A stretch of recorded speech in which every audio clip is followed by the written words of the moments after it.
Hello, comment ça va? Bonjour. C'est la petite sortie pour aller visiter Ikea et essayer de partager avec vous le business model de Ikea, qui est tout simplement quelque chose d'assez extraordinaire et qu'il faut penser mettre en place également dans nos pays africains. Voilà, comme beaucoup le savent, dans les magasins Ikea, vous avez la possibilité d'acheter tout ce qui touche l'ameublement, la décoration, et il y a même le petit coin restauration. Voilà.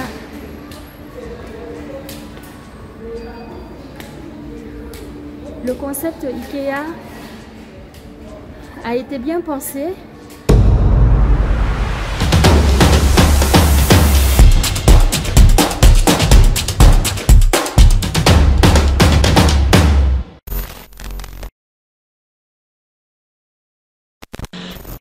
C'est un jour férié, donc il y a énormément de clients, donc je patiente mon tour. Une astuce quand vous venez quand vous voulez faire vos achats chez Ikea, je vous recommande d'aller sur le site Ikea, de relever la référence de votre produit, comme ça pour éviter d'attendre trop longtemps. Dès que vous avez une vendeuse entre deux clients qui attendent, vous lui montrez la référence et elle vous indique tout de suite l'allée où vous pouvez récupérer votre meuble. Donc c'est l'astuce vraiment que j'ai utilisée aujourd'hui. Mes enfants et moi, avant d'arriver en boutique, on a repéré déjà tout ce qu'on avait besoin. Cela nous a permis de relever la référence et ça nous évite d'attendre. Bon, on attend quand même, mais moins longtemps que si on n'avait pas utilisé l'astuce du site.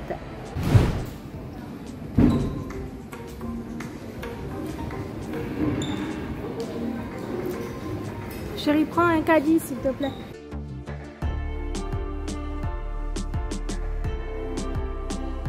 Ikea, déjà vous avez au sol, je vais filmer les flèches qui indiquent en fait le chemin à prendre, qui vous guide en quelque sorte. Pourquoi je vais filmer les flèches sans vraiment discuter? Parce que ils nous poussent, en fait ils incitent la clientèle à accéder à tous leurs produits en visitant le magasin. Vous voyez, on est presque obligé de suivre les flèches pour faire nos achats. En fait, en gros, on suit les flèches pour visiter la boutique et cela leur permet, nous permet à nous clients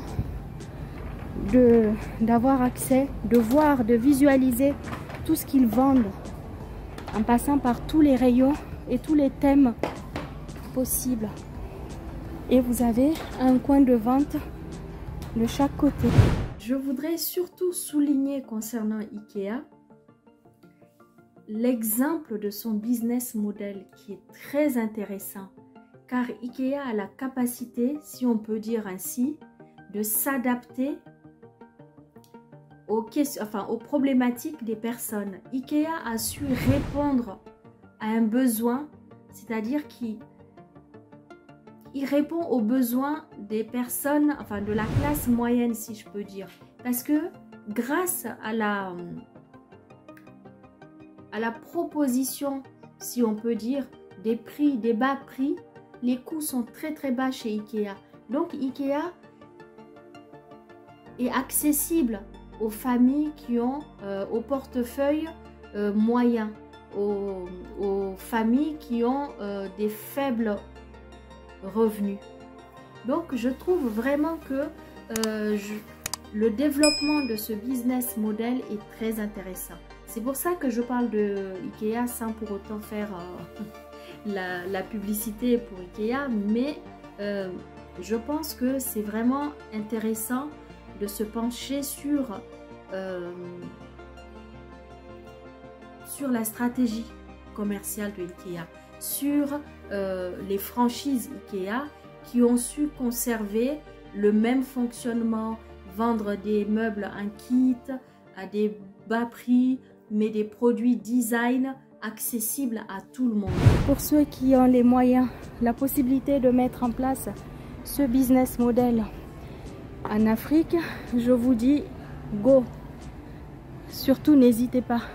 Là il s'agit de l'ameublement, mais vous avez la possibilité de proposer aussi bien un grand centre idem Ikea africain, en proposant autre chose que l'ameublement, mais tout en incitant, en utilisant ce business model qui permet à Ikea de montrer tout, de permettre aux clients de visiter tous les produits tout en se promenant. On voit, voilà, on arrive, il y a le rayon bureau, il y a le rayon chambre à coucher, le rayon cuisine, mais tout cela parce que on suit la flèche pour visiter. Et en même temps, même si on oublie un produit dont on n'a pas besoin, si on n'a pas prévu d'acheter par exemple un meuble de cuisine, Ikea nous propose. Et vous avez également des accessoires à chaque rayon au cas où vous oubliez d'acheter l'accessoire qui va avec votre meuble qui se trouve à la maison. Donc c'est vraiment très intéressant et il n'y a pas besoin de faire beaucoup de recherches sur Ikea pour s'en rendre compte, tout simplement parce que déjà je suis cliente, mais aussi je pense que Ikea est présent dans plusieurs pays à travers le monde, en Asie, bon, en Afrique je ne sais pas s'il y a un, j'ai pas vu en fait, j'ai pas cherché de ce côté-là, mais ça serait intéressant quand même que si ce business model vous intéresse, vous pouvez le copier et le mettre en place quelque part dans un pays que vous désirez. C'est vraiment très recherché, ça marche très bien. On ne nous force pas à acheter, mais en même temps, on nous guide à l'achat. On nous pousse à l'achat sans même qu'on s'en rende compte. Voilà. Donc, c'est un peu ça, ce concept Ikea, le business model de Ikea. Proposer une telle diversité de produits design à bas prix, mais vraiment de très belles, des très beaux produits, hein. Donc pour ceux qui ont la possibilité de mettre en place dans le pays où ils sont ce business model, je vous dis go. Donc je ne termine pas la vidéo, on va visiter le rez-de-chaussée. Juste avant les caisses, vous allez voir comment la stratégie marketing elle est bien faite. Regardez comme c'est astucieux. Vous voyez là les flèches, où est-ce qu'elles vont ces flèches? Directement elles nous amènent à la restauration. Voilà, le restaurant suédois. Donc vous avez un petit endroit pour vous restaurer. Ça c'est le concept Ikea. Quand on fait l'analyse SWOT de Ikea, on se rend bien compte que les faiblesses sont assez minimes. Il n'y a pas beaucoup de faiblesses. Bien que Ikea est souvent critiqué, les employés ne sont pas bien traités. Il y a ceux qui disent que oui, les produits sont de bas de gamme. Voilà. Mais sinon, quand on analyse le SWOT Ikea, on voit plutôt que des forces, des opportunités très intéressantes. Là, je me dirige vers les caisses. Tout le long du chemin pour aller vers les caisses, nous sommes incités à acheter encore des accessoires, encore des choses. Bon, avec une telle superficie, bien évidemment, il y a beaucoup de caisses. Les clients n'attendent pas trop longtemps dans la file d'attente. Et souvent, comme là c'est un jour férié, donc les dimanches et les jours fériés, il y a toujours énormément de monde. C'est la sortie familiale un peu entre guillemets, si vous voulez, des familles avec les enfants. Donc regardez, si vous n'avez pas pensé à acheter encore des thés d'oreiller, des bougies, des cintres, des petits gâteaux pour les enfants, les sacs. Donc voilà, on est constamment attiré par... je ferai un résumé tranquillement à la fin pour parler de la stratégie et de toute la politique commerciale qui est mise en place par Ikea pour vendre. C'est pour ça que je prends la peine de parler de Ikea, parce que je pense que c'est important, si tu veux te lancer dans un business, de te calquer, ou ne serait-ce que tu peux soit copier cette stratégie-là, ou pourquoi pas te lancer dans une franchise Ikea, quelque part. Il faut savoir qu'aujourd'hui, Ikea a plus de 2 milliards de chiffre d'affaires. 2 milliards 893 millions, je pense, sauf si je me trompe à peu près. Donc, c'est très intéressant. Bon, je ne dis pas que ça va être la même taille, parce que c'est vrai que les magasins Ikea sont très... En superficie, c'est très très grand. Donc, il faut avoir l'espace, il faut la clientèle, mais une des forces de Ikea, c'est de savoir, c'est de toucher, de connaître très bien sa clientèle, donc de toucher toutes les classes de la société. Voilà mes amis, donc pour finir, bien évidemment, avant d'aller en caisse, il faut bien passer dans les allées pour récupérer votre marchandise. Donc c'est pour ça que vous attendez en fait. Vous faites la queue pour connaître dans quelle allée vous pouvez récupérer votre meuble. Donc nous sommes dans la grande réserve de Ikea. Regardez comment c'est immense.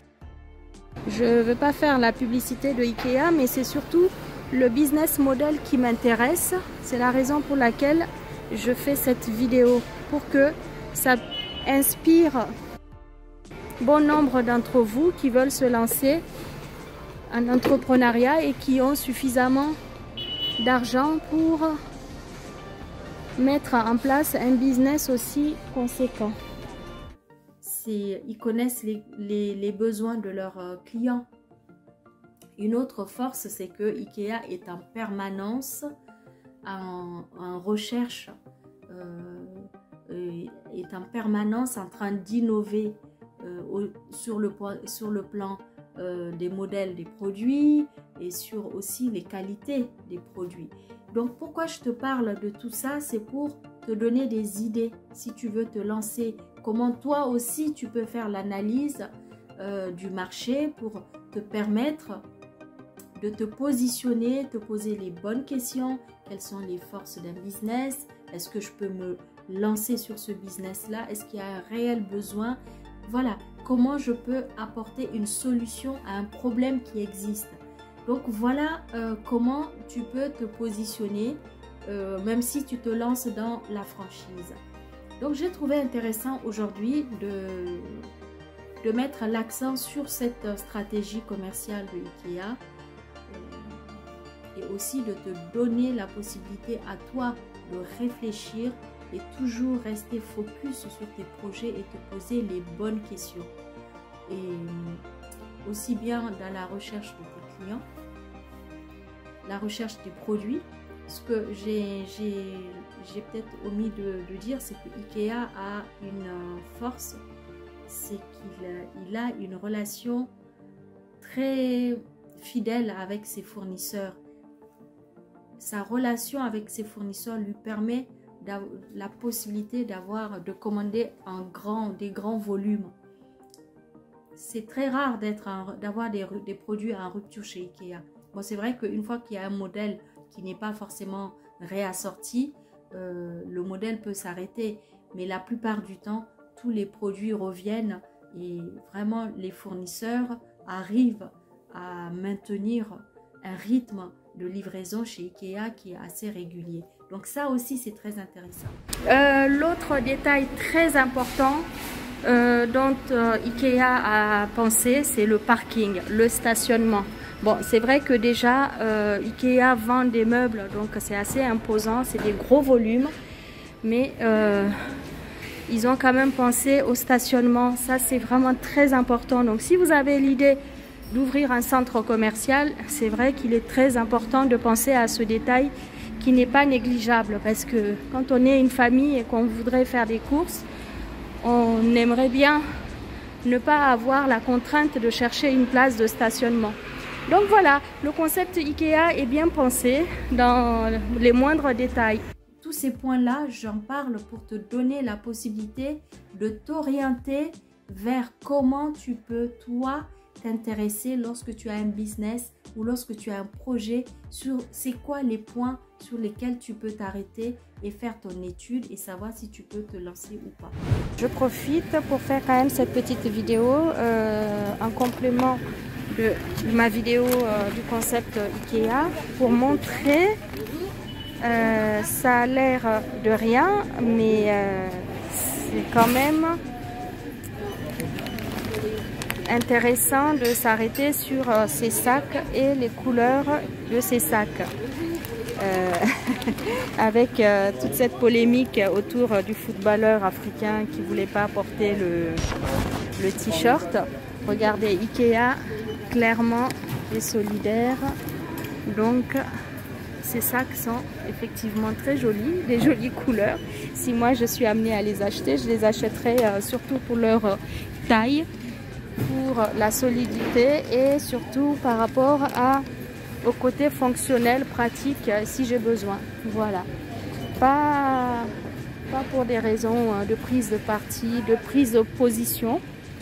Mais c'est intéressant quand même de montrer ce soutien de IKEA à la communauté dont on parle actuellement partout sur les réseaux. Bon, moi, ce qui m'intéresse, ce sont ces sacs qui sont très pratiques, les grands sacs IKEA, puisque j'en ai besoin pour le chez moi. Donc voilà, ils sont très très pratiques pour mettre le linge sale, pour faire les courses. Et voilà. Et surtout, si tu as des questions pour gérer, déjà avant de gérer, pour créer ton business, pour gérer le business, n'hésite pas, parce que nous avons toute l'année des classes de formation qui font appel à nous pour vous accompagner, pour accompagner beaucoup d'entreprises, beaucoup de salariés qui ont le projet de se lancer en entrepreneuriat. Nous formons dans la création d'entreprises, dans la gestion. Surtout, je mets l'accent sur la gestion de l'entreprise, parce que bien souvent, beaucoup d'entre vous me sollicitent parce qu'ils ont lancé le business, mais après, ils stagnent ou alors ils ont une gestion qui est un peu bancale, parce qu'ils ne savent pas vraiment comment gérer leur entreprise. Parce que une entreprise, c'est savoir quand même la gérer sur le plan comptable, sur le plan humain, sur le plan social. Il y a vraiment des points très intéressants, enfin importants à savoir pour la gestion de l'entreprise. Si tu me découvres pour la première fois, je suis Emouna, entrepreneur en e-commerce et aussi entrepreneur dans l'accompagnement des chefs d'entreprise pour la gestion de leur business.